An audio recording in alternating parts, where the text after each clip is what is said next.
Saturday afternoon. Target. The big red store that somehow sells everything. Cereal, socks, televisions, houseplants, and 100 kinds of lamp, all under a ceiling so high it practically has its own weather. Aarav pushes a red cart down the lighting aisle, and in it, so far, nothing but a list, a desk lamp, a fan, whatever it is that makes a dorm room feel less like a waiting room. He picks up a small lamp, turns it over, hunting for a price. He can't find one. So he flags down an employee in a red shirt. "Excuse me, what is the cost of this object, please?" The employee blinks. It's $19.99? "Thank you very much for the information," Aarav says. And the young man walks off, a little confused, like he has just been thanked by a very polite robot. What is the cost of this object? Every word correct. And nobody, anywhere in America, actually talks like that. Welcome back to Think in English with 1,000 chunks. One story, one situation. 5 chunks of real English. This is Aarav, Week 2 in California, and today he learns how to talk about money the way real people do, quick, casual, and human. 5 chunks, 1 shopping trip. Let's go. Did you just say, "What is the cost of this object?" Ben, red hair, freckles, green flannel, pushing his own cart with the lazy confidence of a guy who has shopped at this Target 100 times. "I could hear the capital letters," he says. Aarav sighs. "How else do I ask?" Watch. Ben holds up a phone charger, waves down the same employee. "Hey, how much is this?" $12.99. "Cool, thanks." Ben turns back. "That's it. That's the whole thing." How much is it? The natural, everyday way to ask a price. Not, "What is the cost?" Not, "What is the price of this item?" Just, "How much is it? How much is this?" And you can go even shorter. Point at something and just say, "How much?" 2 words, "How much?" And people will know exactly what you mean. How much is it? How much are these? How much for the fan? It's fast, it's friendly, and it doesn't make the other person feel like they're filling out a form. Aarav tries it on the lamp. "How much is it?" It comes out easy. Ben nods. "See? You sound like a person now." Back in Mumbai, in the markets, the whole ritual was different. You asked the price knowing it was the first move in a long, friendly argument, a dance of numbers back and forth. Here, the price is the price, and the question is just 3 quick words. Aarav is starting to notice that a country hides in its small phrases, and he is slowly learning to read this one. They roll into the home aisle, hunting for a fan. Ben spots one, checks the tag, and his whole face lights up. "Oh, it's on sale! It's on sale!" 3 of the happiest words in American shopping. It means the price has been lowered. It's cheaper than usual. A good deal. It's on sale. They're on sale. Everything's on sale this weekend. There's a little thrill in it, the feeling of catching a break. And Americans chase that feeling like a sport. $22, marked down from $30. Ben drops it in the cart without a second thought. Then, 2 aisles later, Aarav finds almost the exact lamp he saw earlier. Except here, in a fancier section, it's $40. The same lamp. $19.99 over there, $40 over here. He shows Ben, a little outraged, and Ben delivers the verdict, flat as a table. "Yeah, that's a rip-off." That's a rip-off. The opposite feeling. It means something costs way more than it should. You're being overcharged. It's not worth it. $10 for a bottle of water? That's a rip-off. $40 for that lamp? Rip-off. It's the word you reach for when a price is basically an insult. And Aarav files both of them away. On sale, the little victory, and rip-off, the small betrayal. The 2 poles of every shopping trip on Earth. What strikes him is how much feeling lives inside these tiny phrases. On sale is a whole little celebration. Rip-off is a whole little argument. Neither one describes the price so much as how you feel about it. And that, he's learning, is what real language mostly does.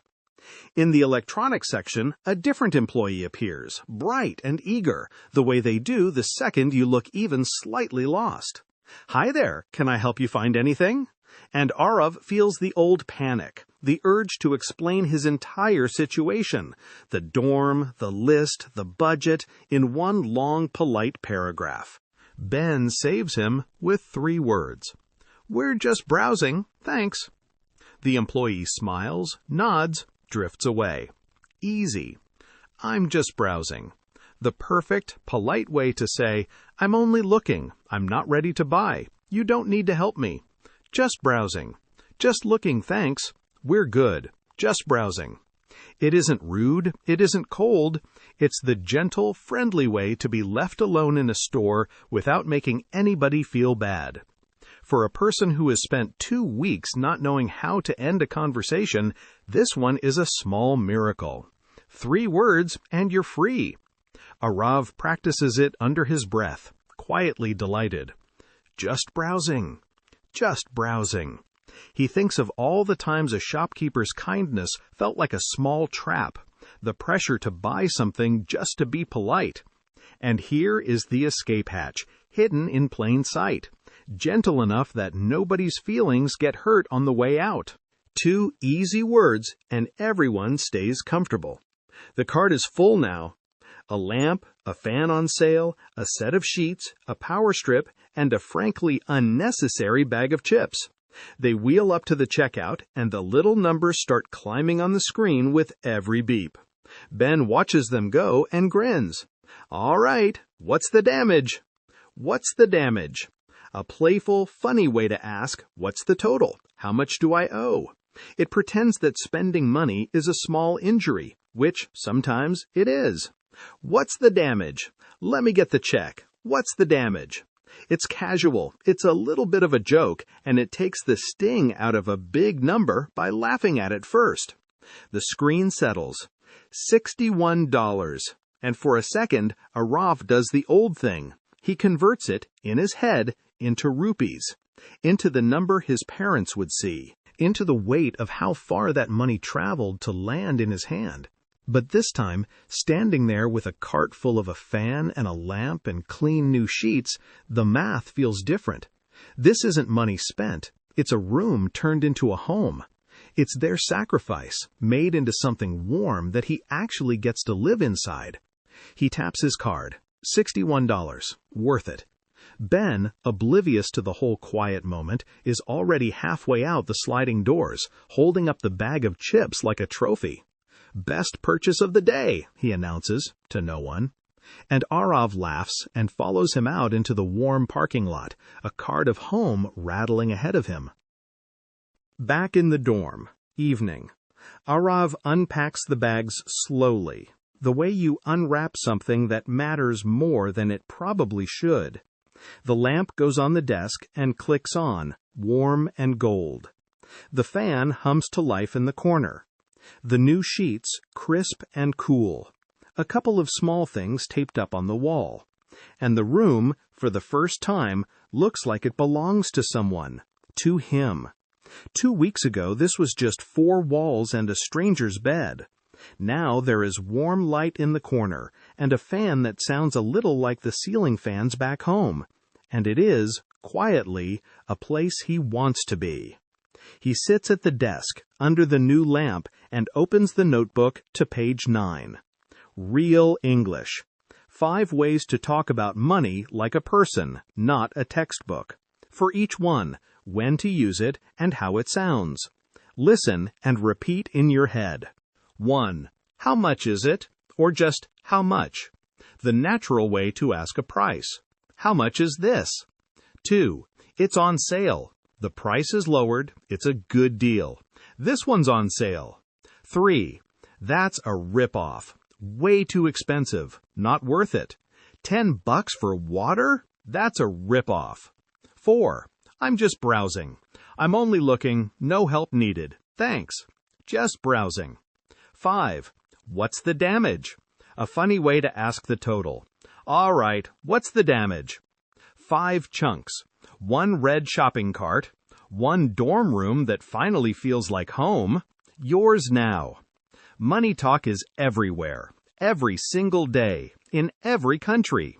Learn to do it lightly, and you'll never sound like a textbook at a cash register again. Today, Aarav walked into Target sounding like a translation, and walked out sounding like a local, with a lamp to prove it. Next time, something completely different.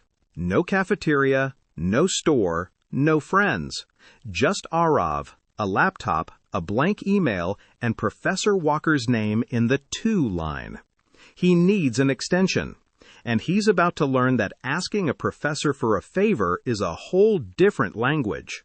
Formal, careful, polite. I was wondering if I'd really appreciate it. It's the last episode of Aarav's first 10, and it matters. Now open the comments, pick your favorite chunk from today, and write 1 sentence with it. Your sentence, your English. I read every single one. Subscribe so you don't lose Aarav on his way to 1,000. See you in episode 10. And remember, don't ask what things cost, ask how much.